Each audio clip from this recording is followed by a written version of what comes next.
Pozdravljeni. Mick Schumacher je na začetku te sezone Formule 1 požel veliko zanimanja, tako med navijači kot med mediji okrog Formule 1.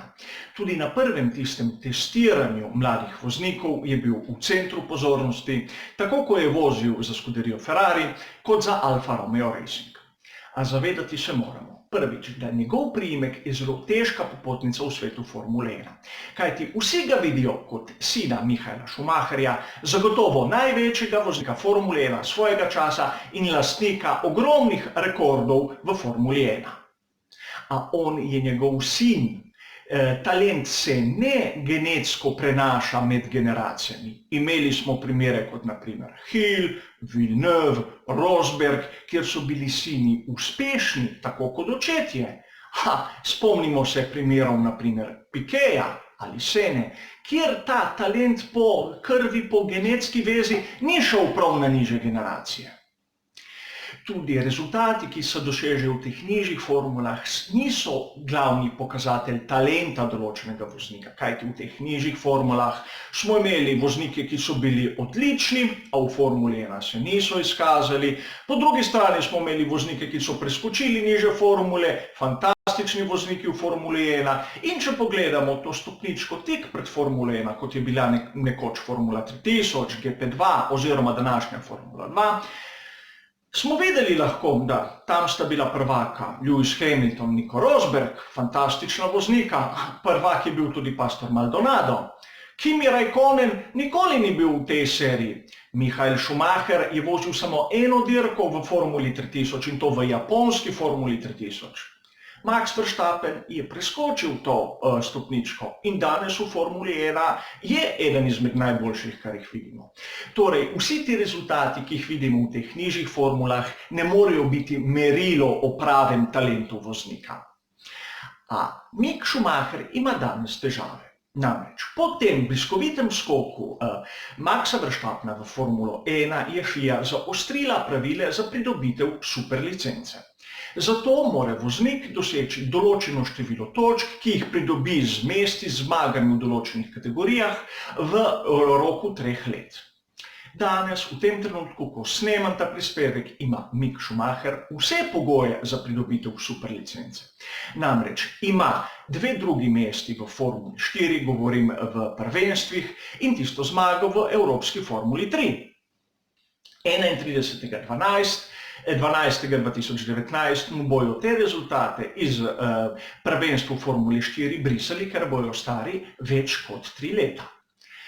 Za ohranitev teh točk mu jih manjka 10 in moral bi biti najmanj 6. letos v prvenstvu Formule 2. Za tem mestom zaostaja ogromnih 80 točk, zaokroženo seveda, in je sedaj na 14. mestu. Seveda, na dirkah, kar smo mu sledili v prvenstvu Formule 2, je bilo videti, da ima talent, da ima smisel. Iz ozadja se je najmanj v 2 dirkah fantastično prebival naprej in dosegel kar dober rezultat glede na tam, ki je štartal. A problem je, zakaj je štartal v ozadju, zakaj ni štartal bolj od spredaj, zakaj ni še sedaj dosegel zmag oziroma vsaj stopničk, medtem ko so njegovi konkurenti bistveno boljši, vsaj kar se tiče rezultatov, govorim rezultatov v smislu točk. Kakšna je lahko perspektiva Micka Schumacherja v prihodnosti? Mislim, da je nekako pošteno povedati to, da Mick Schumacher se ne more prilagoditi tako hitro na formulo kot nekateri drugi. Rabi čas, rabi izkušnje. Poglejmo se njegovo prvo sezono v tem Evropskem prvenstvu Formuli 3, govorimo o sezoni 2017, kjer ni bil ravno blesteč. Takrat je bil v isti formuli tudi drugi novinec, ki je prvenstvo zmagal, in danes je ta novinec v Formuli 1, Lando Norris. Ne enačim jih, ne primerjam jih, le pravim, da enako sta stara, je možno to, da nekateri rabijo več časa, da se prilagodijo na določeno kategorijo, nekateri manj. Sedaj pa zgleda, da Mick Schumacher se bo znašel ob nepravem trenutku v nepravi kategoriji. Namreč, kolikor jemljemo letošnjo sezono za njega kot nekako pripravo za naslednjo sezono, kjer naj bi eksplodiral podobno kot je lani v prvenstvu Formuli 3, je tu ena velika težava. Namreč v Formuli 2 bodo v naslednji sezoni začeli rabiti 18-palčna platišča za pnevmatike. Eno leto prej kot v Formuli 1. In zopet bojo vse tiste izkušnje, ki si jih do sedaj nabral, šle nekako po vodi. Treba bo novo prilagajanje na nov tip bolida, ki se bo drugače obnašal in treba bo prilagoditi lasten stil vožnje tistemu bolidu s tistimi 18-palčnimi pnevmatikami. Po drugi strani, če bo ostal še eno sezono v Formuli 2, pomeni, da njegov skok v Formulo 1 bo leta 2021. Takrat, ko bojo tudi v Formuli 1 18-palčna platišča, katera ne bojo imele veze s tistimi pnevmatikami, ki so v Formuli 2, in ko bo nov sistem, nove formule, nov pravilnik, kjer bo vse zopet znova se treba naučiti.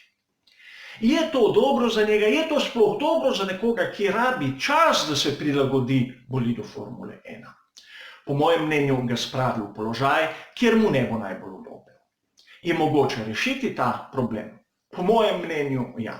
Namreč, vsi govorimo, kako je lepo, da so v Formuli 1 tisti vozniki, ki so najbolj hitri, najboljši, najbolj zviti, a resnica je v bistvu nekaj drugega.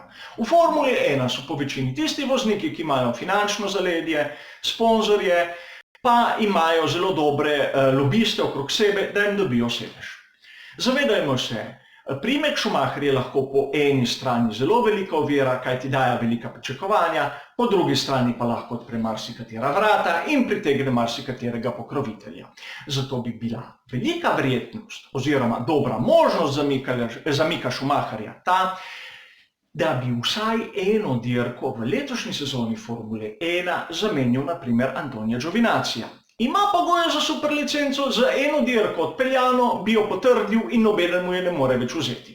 Nato bi lahko v naslednji sezoni s svojim priimkom dobil sedež tako lahko v Alfa Romeo Racing ali na primer v Haasu, kjer bojo imeli zagotovo probleme s pokrovitelji in tudi voznike bi bilo treba zamenjati, po mojem mnenju.